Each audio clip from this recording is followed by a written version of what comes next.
أعوذ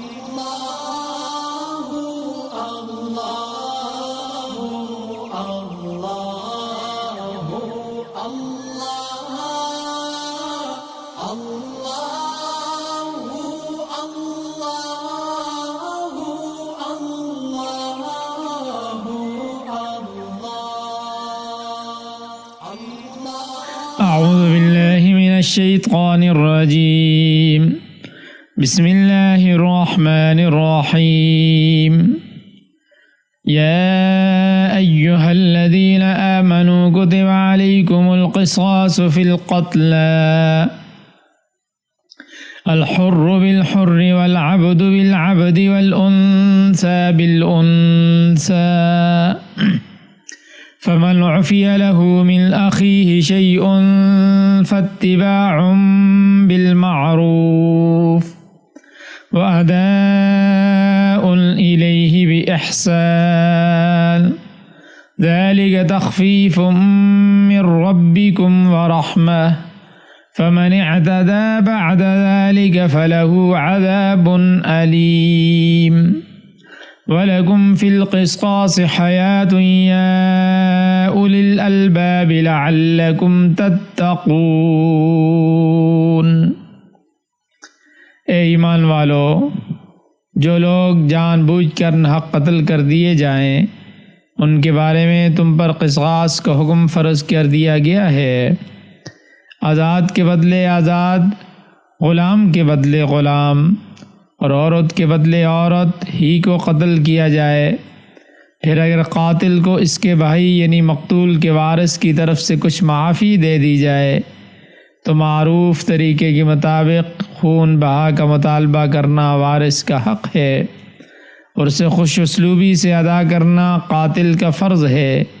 یہ تمہارے پروردگار کی طرف سے ایک آسانی پیدا کی گئی ہے اور ایک رحمت ہے۔ اس کے بعد بھی کوئی زیادتی کرے تو وہ دردناک عذاب کا مستحق ہے۔ اور اے عقل رکھنے والو، تمہارے لیے قصاص میں زندگی کا سامان ہے، امید ہے کہ تم اس کے خلاف ورزی سے بچو گے۔ اس سے پچھلی آیات کی تفسیر میں یہ بات معلوم ہو چکی ہے کہ ان آیات میں اجمالی طور پر نیکی اور خوبی کے اصول بتلائے گئے تھے۔ ایسا بھی کہا جا سکتا ہے کہ گزشتہ آیت میں نیکی کی تعریف بیان کی گئی تھی کہ نیکی کیا ہے اور کیا نہیں ہے، اور اس کے ساتھ ساتھ نیکی والے لوگوں کے متعلق کہا گیا تھا کہ یہی لوگ سچے اور متقی ہیں۔ اب ان آیات میں بعض تقوی والی باتوں کا ذکر ہے۔ متقین کا ذکر ہوا تو متقی کون ہیں، تقوی والی باتیں کون سی ہیں، تو ان میں سے بعض باتوں کا ذکر ہے، اور ان میں سے سب سے پہلے مقتولوں کے معاملے میں جو لوگ قتل ہو جائیں ان کے معاملے میں مساوات ہے، برابری ہے۔ پھر اس کے بعد مال کا قانون ذکر کیا ہے، پھر اس کے بعد روزے کا بیان ہے، تو ان سب کا تعلق تقوی سے ہے۔ اس آیت میں بھی یہ آج کی جو آیت ہے اس میں اللہ تبارک و تعالی نے یہ واضح کیا ہے کہ انسانی جان ایک محترم چیز ہے،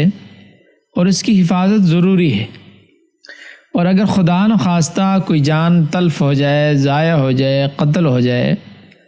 اس کے لیے قصاص کا قانون بتلایا گیا ہے، جس کے اجراء اور پھر اس کی پابندی لازم ہے۔ اور اگر قصاص نہ ہو سکے تو پھر خون بہا کا مسئلہ آئے گا، جسے دیت کہا جاتا ہے، اس مالی معاوضہ کی ادائیگی بھی ضروری ہے۔ زمانہ جاہلیت میں اس بارے میں بھی، اس معاملے میں بھی عدم مساوات اور ناانصافی اور ظلم و زیادتی پائی جاتی تھی۔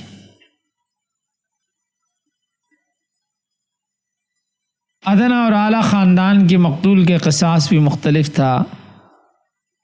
کہ اگر کوئی کمزور اور ادنا خاندان کا آدمی اعلیٰ خاندان کے کسی فرد کو قتل کر دیتا تو مقتول کے ورثاء ڈبل قصاص طلب کرتے، ایک مقتول کے بدلے میں 2 افراد قتل کرتے، یا عورت کے بدلے میں مرد کے قصاص لیتے، یا غلام کے بدلے میں آزاد کا مطالبہ کرتے۔ ابن کثیر رحمۃ اللہ علیہ نے ایک روایت نقل کی ہے کہ زمانہ اسلام سے کچھ پہلے 2 عرب قبیلوں میں جنگ ہوگی اور دونوں طرفوں کے بہت سے آدمی آزاد اور غلام مرد اور عورتیں قتل ہو گئے۔ ابھی ان کے معاملے کا تصفیہ نہیں ہوا تھا، یعنی معاملہ ابھی تک ان کا چل رہا تھا کہ اسلام کا زمانہ شروع ہو گیا اور یہ دونوں قبیلے اسلام میں داخل ہو گئے۔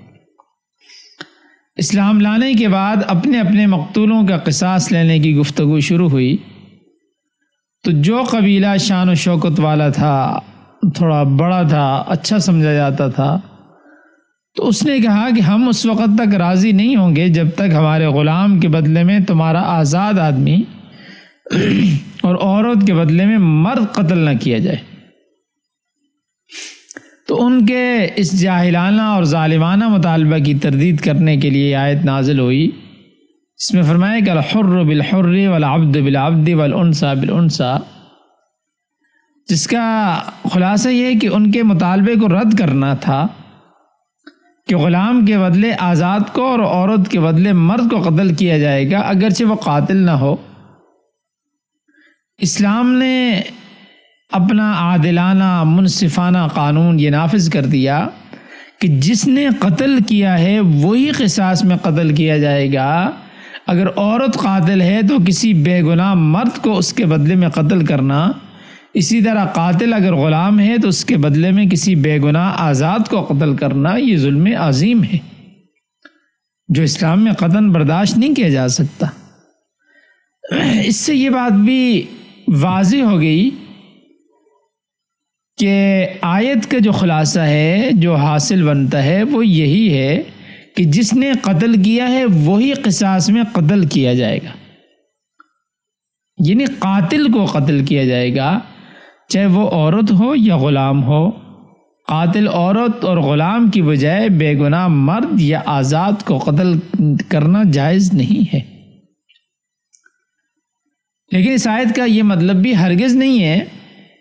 کہ عورت کو کوئی مرد قتل کر دے یا غلام کو کوئی آزاد قتل کر دے تو اس سے قصاص نہیں لیا جائے گا۔ قرآن مجید کی اسی آیت کی شروع میں القصاص فی القتلى واضح اور عمومی طور پر بتا دیا، اور دوسری آیت میں بھی اس سے بھی زیادہ وضاحت فرمایا کہ النفس بالنفس، نفس کے بدلے میں جان کے بدلے میں جان ہے۔ تو اس سے یہ بات معلوم ہوئی کہ جو قاتل ہے اس کو قتل کیا جائے گا۔ ویسے قصاص کے جو معنی ہوتا ہے، لفظی معنی ہوتے ہیں مماثلت کے، برابری کے۔ مراد یہ ہے کہ مطلب یہ ہے کہ جتنا ظلم کسی نے کسی پر کیا اتنا ہی بدلہ لینا دوسرے کے لیے جائز ہے، اس سے زیادتی کرنا جائز نہیں ہے۔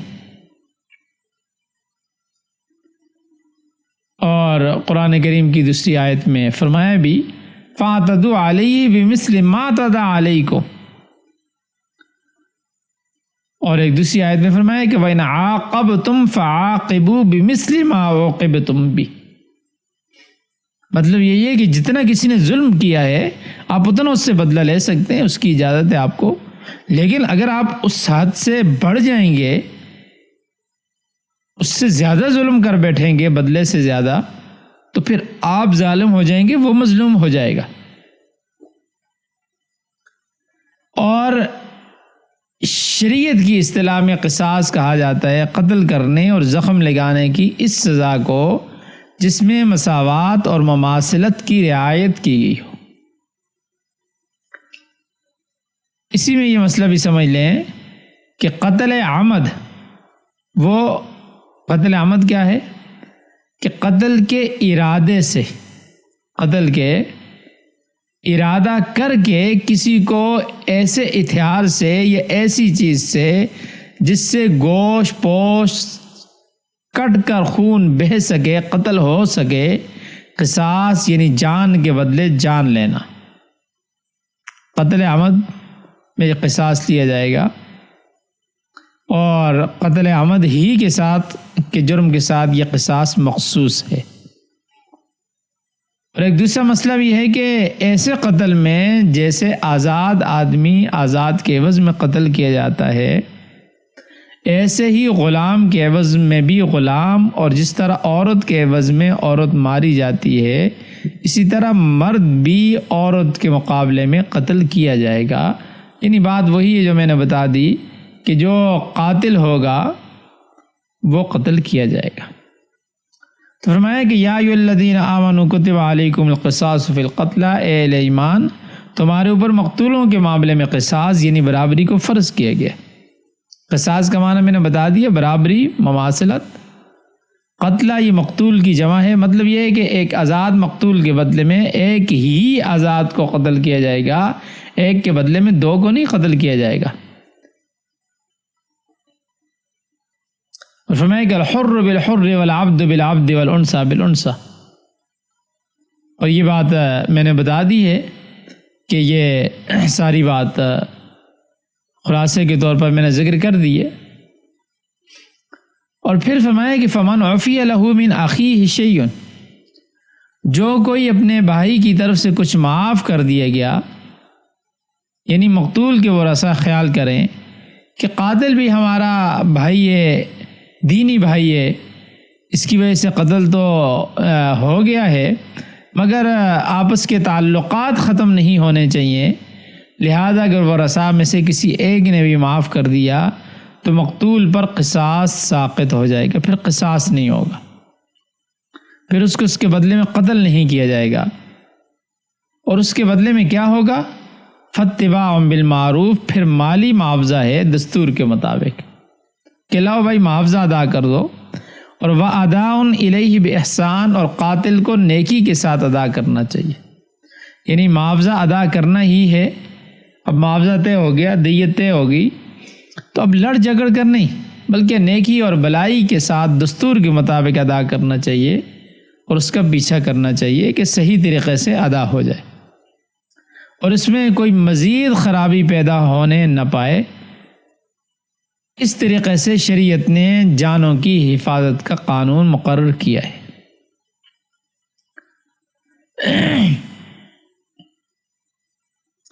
اور اس میں یہ مسئلہ بھی سمجھ لیں کہ اگر قتل عمد میں نے بتا دیا ہے قتل عمد کیا چیز ہے، جان بوجھ کر جس کو آپ کہہ سکتے ہیں قتل کرنا، قاتل کو پوری معافی دے دی جائے، مثلا مقتول کے وارث صرف اس کے 2 بیٹے تھے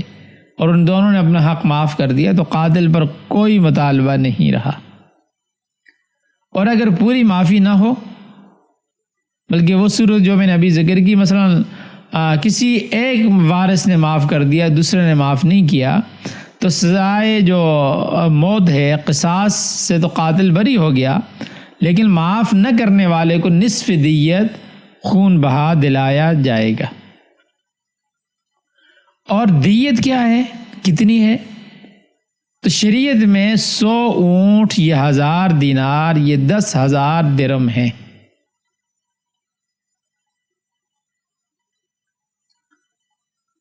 اور درہم جو ہے آج کل کے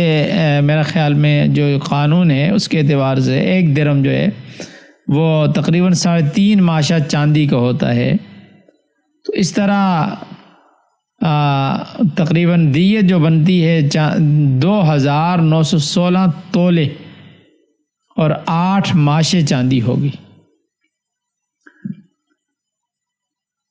اور اس میں ایک مسئلہ یہ بھی ہے کہ جس طرح ناتمام معافی سے، ناتمام معافی کا مطلب یعنی ایک نے معاف کر دیا ایک نے معاف نہیں کیا، 2 نے معاف کر دیا ایک نے معاف نہیں، یعنی کچھ نے معاف کر دیا کچھ نے معاف نہیں کیا، سے مال واجب ہو جاتا ہے۔ اسی طرح اگر باہم کسی قدر مال پر مصالحت ہو جائے، یعنی اس کے ورثاء یہ کہ ہیں سارے مل کر کے ہیں کہ چلیں ٹھیک ہے ہم آپ کو پھانسی سے بچاتے ہیں، پھانسی کا مطالبہ ہم چھوڑتے ہیں، ہمیں آپ اس کے بدلے میں اتنا مال دے دیں،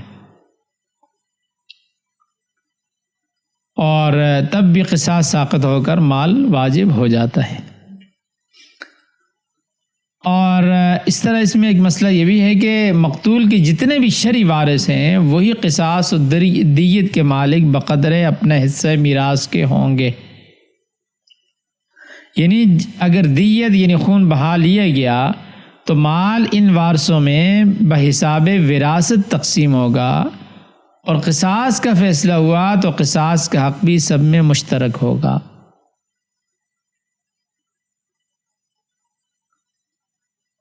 اور اسی طرح قصاص لینے کا حق اگرچہ اولیاء مقتول کا ہے، یعنی جو مقتول کے اولیاء ہیں ورثاء ہیں ان کا حق ہے،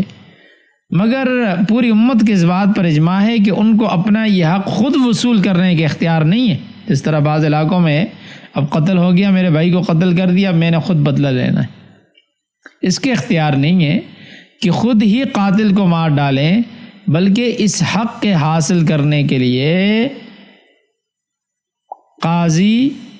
بادشاہ یا اس کے کسی نائب کا ضروری ہے، کیونکہ قصاص کس صورت میں واجب ہوتا ہے کس میں نہیں. یہ ایک بڑا اہم مسئلہ ہے، انسانی جان کا مسئلہ ہے جن کو ہر شخص معلوم نہیں کر سکتا. اور اس کے علاوہ یہ بھی ہو سکتا ہے کہ جو مقتول ہیں، اولیاء کے مقتول ہیں، مقتول کے جو اولیاء ہیں ورثاء ہیں، اپنے غصہ میں مغلوب ہو کر کوئی زیادتی بھی کر سکتے ہیں. تو اس لیے با اتفاق علماء پوری امت کے اس بات پر اجماع ہے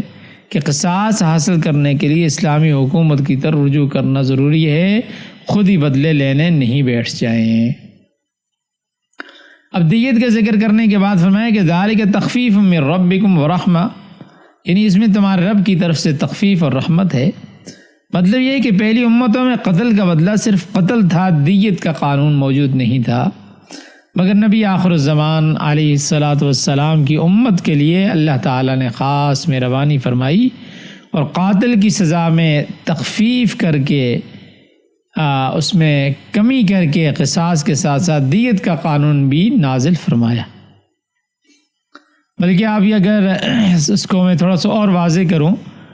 تو شریعت محمدیہ میں 3 صورتیں مقرر کی گئی ہیں. مقتول کے ورثاء قصاص طلب کر لیں، بھائی ہمیں تو جان کے بدلے جان چاہیے، اس کو پھانسی ہونی چاہیے، یا مالی معاوضہ قبول کر لیں، اور تیسری صورت یہ ہے کہ بالکل ہی معاف کر دیں. یہ ان کی اپنی ثوابدید پر منحصر ہے، بہرحال یہ تخفیف اور اللہ کی مہربانی ہے. اور پھر فرمایا فَمَنِ اعْتَدَىٰ بَعْدَ ذَلِكَ فَلَهُ عَذَابٌ عَلِيمٌ، یعنی جو کوئی زیادتی کا مرتکب ہو، کیسے مثلا مالی معاوضہ طے کر کے وہ بھی لے لیا اور پھر بعد میں قتل بھی کر دیا، تو ایسی صورت میں فرمایا کہ فَلَهُ عَذَابٌ عَلِيمٌ، تو ایسا کرنے والا درناک عذاب کا مستحق ہوگا. اس سے مراد تو آخرت کا عذاب ہے. حضور علیہ السلام نے ارشاد فرمایا ہے کہ اس قسم کی زیادتی کرنے والے کے لیے کوئی معافی نہیں ہوگی، بلکہ اس سے قصاص ہی لیا جائے گا. اس دنیا میں بھی اسے سزا ملے گی اور اگلے جہاں میں بھی وہ عذاب میں مبتلا ہوگا. اب آگے جو ہے اللہ تبارک و تعالیٰ نے بڑی ایک اہم بات بیان کی ہے اور قصاص کا جو فلسفہ ہے وہ بیان کیا ہے. فرمایا وَلَكُمْ فِي الْقِصَاصِ حَيَاتٌ يَا أُولِي الْأَلْبَابِ، یا اولی الالباب، اے عقل والو، قصاص میں تمہارے لیے زندگی ہے، قصاص میں تمہارے لیے زندگی ہے. ظاہر یہ ہے کہ ایک آدمی قتل ہو گیا اور جب قصاص میں قاتل کو بھی قتل کر دیا گیا تو ایک اور جان ضائع ہوگی. پہلے ایک قتل تھا، اب 2 ہو گئے. جبکہ اللہ کیا فرما رہے؟ اللہ فرما رہے اسے زندگی، بھئی اس میں زندگی ہے. کیسے زندگی ہے؟ وہ اس طرح کہ دیکھیں اگر قصاص کا قانون نہ ہو، قتل کے بدلے میں قتل کا قانون نہ ہو، تو پھر لوگ بغیر خوف و خطر کے قتل کے مرتکب ہوں گے، کیونکہ وہ جانتے ہیں کہ چھوٹی موٹی سزا بھگت لیں گے، جان تو بچی جائے گی. جیسے آج کل ہو رہا ہے. آج کل ہمارے ہاں قانون چونکہ نہیں ہے، پہ امیر آدمی، سرمایہ دار، پیسے والا، تعلق والا اپنی ان چیزوں کو استعمال کر کے قتل کرنے کے باوجود چھوٹ جاتا. اسے پتہ ہے میں نے قتل بھی کر دیا، کچھ پیسے جج کو دے دوں گا، وکیلوں کو دے دوں گا، عدالتوں میں خرچ کر دوں گا، میں اس نظام کو خرید لوں گا اور میں باہر آ جاؤں گا کچھ عرصے کے بعد، تو اسے کوئی پرواہ نہیں ہوتی۔ لیکن جب اگر ایک آدمی کو معلوم ہے کہ اگر میں نے قتل کیا کسی کو تو مجھے اس کے بدلے میں قتل ہونا پڑے گا، جب اس بات کا یقین ہو کہ میں نے اگر قتل کر دیا، مجھ سے اگر یہ کام ہو گیا تو لازمی مجھے اس کے بدلے میں قتل ہونا پڑے گا، تو پھر قتل جیسا جرم کرتے وقت 100 دفعہ سوچے گا اور ایسے اقدام سے باز آ جائے گا۔ ہمارے ہاں انگریز کا بنایا ہوا قانون ہے اور اس میں یہی خامی ہے کہ ہر روز کتنے قتل ہو رہے ہیں، مگر چونکہ قاتل کو سزا نہیں ملتی، کئی ہیں ایک ہی نہیں کہ قتل کر کے کچھ عرصہ جیل میں، پہلے تو جیل میں جاتے ہی نہیں، چلے بھی گئے، کچھ عرصہ رہنے کے بعد باہر آ جاتے ہیں، ساری دنیا کو پتہ ہوتا ہے فلاں آدمی نے قتل کیا ہے، لیکن عدالت اس سے جو ہے بری کر دیتی ہے، عدم ثبوت کی وجہ سے بری ہو گیا۔ بلکہ آج کل تو عجیب زمانہ آ گیا ہے، کتنے ابھی یعنی اس حالیہ دور کے واقعات ہیں ایسے کہ قتل کی ویڈیو موجود ہیں، ویڈیو میں سامنے دیکھا جا سکتا ہے کہ یہ آدمی فلاں کو قتل کر رہا ہے، اور ہماری معزز عدالتیں فرما رہی ہیں کہ فلاں صاحب کو عدم ثبوت نہ ہونے کی وجہ سے بری کر دیا گیا، پیسہ چلا، سفارش چلی، رشوت چلی۔ تو لیکن اگر ایک آدمی کو اسلامی قانون اور صحیح قانون موجود ہو اور اسے معلوم ہو کہ میں نے قتل کیا تو میں بچ نہیں سکوں گا، تو وہ کبھی کسی کو قتل نہیں کرے گا۔ چوری کا بھی یہی حال ہے، اگر لوگوں کو حد جاری ہونے کے یقین ہو جائے کہ بھائی میں نے چوری کی تو میرا ہاتھ ہر حال میں کٹے گا، تو پھر چوری کرنا اتنا آسان نہ ہو۔ اور اس وجہ سے جہاں جہاں یہ حدود، قصاص، یہ چیزیں موجود ہیں، سعودی عرب کو اس کی مثال ہمارے سامنے ہے، وہاں جرائم نہ ہونے کے برابر ہیں۔ وجہ یہی ہے کہ وہاں حدود اللہ جاری ہیں، قاتل اور چور بلا درک جرم نہیں کر سکتے۔ جہاں بھی یہ سزائیں ہوں گی، اللہ کی جو بیان کردہ سزائیں ہیں، حدود ہیں، قصاص ہیں، ہوں گی، اس کی وجہ سے ہر چیز محفوظ ہو جاتی ہے۔ صحابہ کرام رضوان اللہ علیہم اجمعین کے زمانے کے ایک واقعہ ایک کتاب میں لکھا ہے کہ کوئی شخص قتل ہو گیا، قاتل با اثر آدمی تھا، اس کے بہت سے سفارشی تھے، حضرت سعید بن العاص رضی اللہ تعالی عنہ بھی انہی میں شامل تھے۔ لوگوں نے بڑی کوشش کی کہ کسی طرح مقتول کا بیٹا قصاص کی بجائے دیت لینے پر راضی ہو جائے، حتیٰ کہ 7 گنا دیت تک پیش کی گئی، یعنی 7 گنا دیت بڑھا دی گئی، یعنی اگر لاکھ روپے دیت ہے تو 7 لاکھ کر دی گئی، مگر بیٹا یہی کہتا رہا کہ میں تو قصاص لیے بغیر نہ چھوڑوں گا۔ ظاہر ہے کہ جب قصاص کا قانون جاری ہوگا تو پھر اس جرم کے ارتکاب کوئی اکا دکا ہی کرے گا، وہ بھی کرنے سے پہلے 100 مرتبہ سوچے گا، تو اکثر لوگوں کی جان محفوظ ہو جائے گی۔ تو اس لیے فرمایا کہ قصاص زندگی ہے، اور فرمایا کہ یہ قانون اس لیے جاری کیا گیا ہے لعلکم تتقون، تاکہ تم متقی بن جاؤ اور ایسے گناہوں جرم کا ارتکاب نہ کرو۔ گویا اس قانون کا اجرا، اس قانون کا جاری ہونا یہ تقوی کے حصول کا ایک ذریعہ ہے، کیونکہ جب یہ قانون ہوگا تو کوئی آدمی بھی جرم کے قریب نہیں جائے گا، جب جرم کے قریب نہیں جائے گا تو اسے تقوی حاصل ہو جائے گا۔ تو میں نے شروع میں بتایا تھا نا کہ یہ آگے یہ ہے، اس کے بعد اگلی آیت میں مالی معاملہ آ رہا ہے، پھر روزے آ رہے ہیں، یہ سارے کے سارے تقوی حاصل کرنے کے ذرائع ہیں۔ تو آج ان میں سے جو پہلا ذریعہ تھا یعنی جرم سے بچنا، قتل جیسے گناہوں نے جرم سے بچنا، اس کا ذکر کیا۔ ترجمہ دیکھ لیں، فرمایا یا ایھا الذین آمنوا، اے ایمان والو، کتب علیکم القصاص فی القتلی، تم پر فرض کیا گیا ہے قصاص مقتولوں کے بارے میں، الحر بالحر، آزاد کے بدلے آزاد، والعبد بالعبد، اور غلام کے بدلے غلام، والانثی بالانثی، اور عورت کے بدلے عورت، فمن عفی لہ من اخیہ شیء، پس جسے اس کے بھائی کی طرف سے کچھ معاف کیا جائے، فاتباع بالمعروف، تو دستور کے مطابق پیروی کرے، واداء الیہ باحسان، اور اسے اچھے طریقے سے ادا کرے۔ ذالک تخفیف من ربکم ورحمہ، یہ تمہارے رب کی طرف سے آسانی اور رحمت ہے۔ فمن اعتدی بعد ذالک، پس جس نے زیادتی کی اس کے بعد، فلہ عذاب علیم، تو اس کے لیے دردناک عذاب ہے۔ وَلَكُمْ فِي الْقِصَاصِ، تمہارے لیے قصاص میں حیات، زندگی ہے، یا اولی الالباب، اے عقل والو، لعلکم تتقون، تاکہ تم پرہیزگار بن جاؤ۔ صدق اللہ العظیم۔